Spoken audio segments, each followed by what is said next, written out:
Presentations on the killer amoeba B. mandrillaris. It's by Becca, Katherine, Kirra, and myself, Abatus. B. mandrillaris is a free-living protozoan pathogen that's a member of the free-living amoeba group. It was discovered in 1986 from a fragment of a mandrill baboon's brain. It was first classified as a leptomycin amoeba due to its similarities to morphology, motility, and pathogenic traits. But with the introduction of RNA sequencing, it was revealed to be more closely related to actinoamoeba.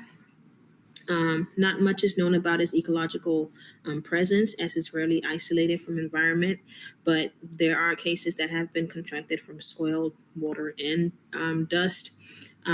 We do know that when grown in culture, it needs specific environments to grow, usually nutrient-rich environments, and when grown with other bacteria and amoeba, it's known to dominate.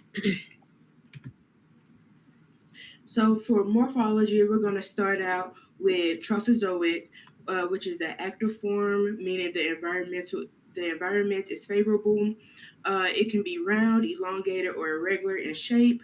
It often changes based off of movement.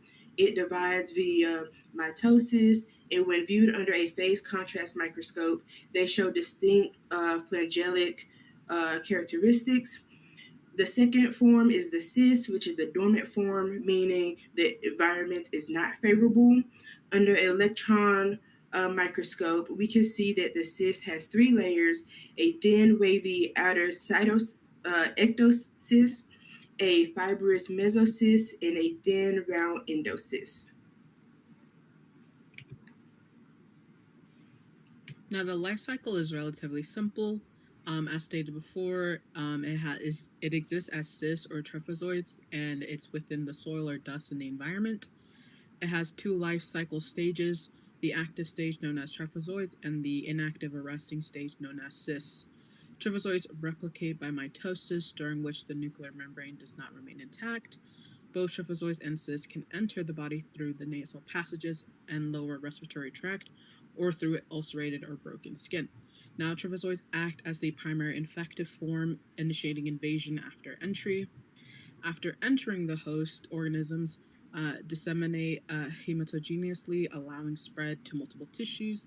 Within the central nervous system, a dissemination causes GAA or granulomatous amoebic encephalitis or other disseminated diseases.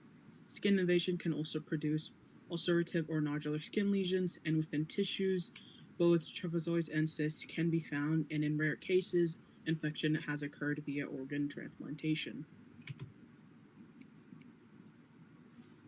So, as we know, the cysts are transmitted through inhalation or through a break in the skin, and they primarily affect the skin and central nervous system. Again, they have a 95% mortality rate due to the generalized symptoms, and the median time between symptom onset and death is around 24 days. The most common symptoms are fever, headache, vomiting and nausea, lethargy, meningoencephalitis, neurological symptoms such as seizures, weakness, and confusion, masses in the brain, edema, which is fluid in the organs, and hemorrhaging. Diagnosis of this pathogen infection is very difficult, hence the high mortality rate, but early intervention is recommended and can be initiated when general symptoms start to show up. But typically, diagnosis is done during autopsies. Different diagnostic tools that are used are lumbar puncture, which is used to collect cerebrospinal fluid, checking the levels of the protein content in the amount of white blood cells in the cerebrospinal fluid. Lets researchers know whether or not the infection affects the central nervous system or not. Another test that could be used is to check glucose levels of infected individuals, as individuals infected with this pathogen tend to have low glucose levels. Other diagnostic tools that can be used is magnetic resonance and CT scans, which can be used to visualize brain lesions caused by this infection. and these lesions can occur in the parietal, anterior, and temporal lobes, as well as the cerebellum. Biopsy specimens can be used to reveal necrosis and perivascular monocyte infiltration, which further supports the diagnosis of this infection. Laboratory diagnostics tools that have been used is immunofluorescence methods and PCR assays. PCR assays have been known to be used in phylogenetic classification, and it can be used to identify the microbe itself, while immunofluorescence is used to identify the antibodies that are made specific against this microbe. Lastly, different staining methods can be used to identify the trophozoite or the cyst forms, and these are usually used in biopsies and or autopsies.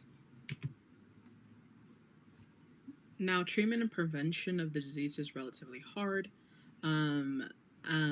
As stated before, symptoms are not specific, and oftentimes diagnosis is relatively late. However, if diagnosed early, especially when skin lesions are present, we can use two main recommended treatments: surgical removal of lesions when possible, or a combination of antimicrobial therapies.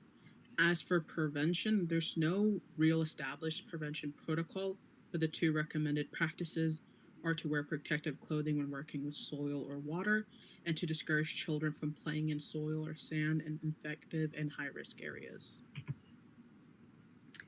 So, from our primary research, we had 2 case studies, one of the Bornean orangutan, who was 4 years old and began demonstrating hemiparesis, which is muscle weakness in one half of the body. They discovered several masses within the brain, all predominantly found on the right side, and after a week of symptoms, seizures began and neurological symptoms worsened, that being strabismus, blindness, and seizures.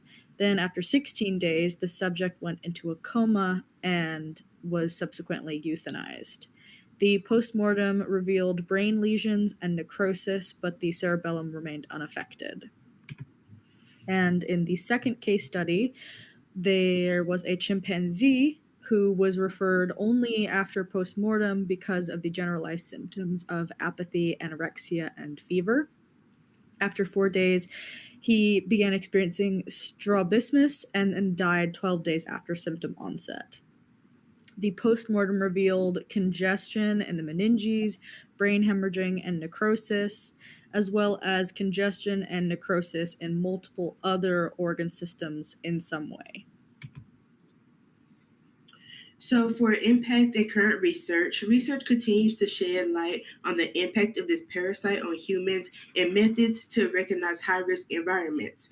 I've highlighted some specific key findings, starting out with long-term epidemiology data from 1974 to 2016 that documented just over 100 cases with a high mortality rate of about 90%. It was found that many patients were exposed through soil. Next, the reports that focus on transmission through transplants include clusters where recipients were infected by donors who were unknown carriers. The absence of a rapid screening test complicated donor evaluation and raised public health concerns. A recent 2025 case report demonstrated that plasma metagenomic next generation sequencing can identify the parasite when standard CSF tests were negative, underscoring the amoeba's diagnostic challenges. A real-time PCR assay targeting the RNase P gene has emerged as a sensitive and specific tool for early detection and laboratory research, helping to overcome the limitations of traditional diagnostics.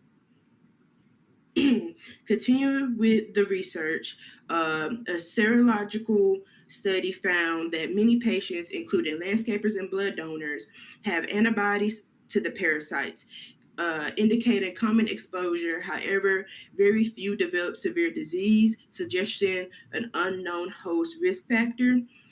Environmental investigations isolated the amoeba from specific soils such as loam and clay loam, pointing to the soil characteristics as important for prevalence and helping identify high-risk areas.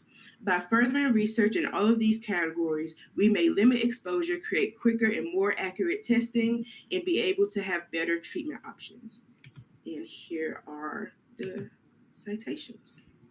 Thank you.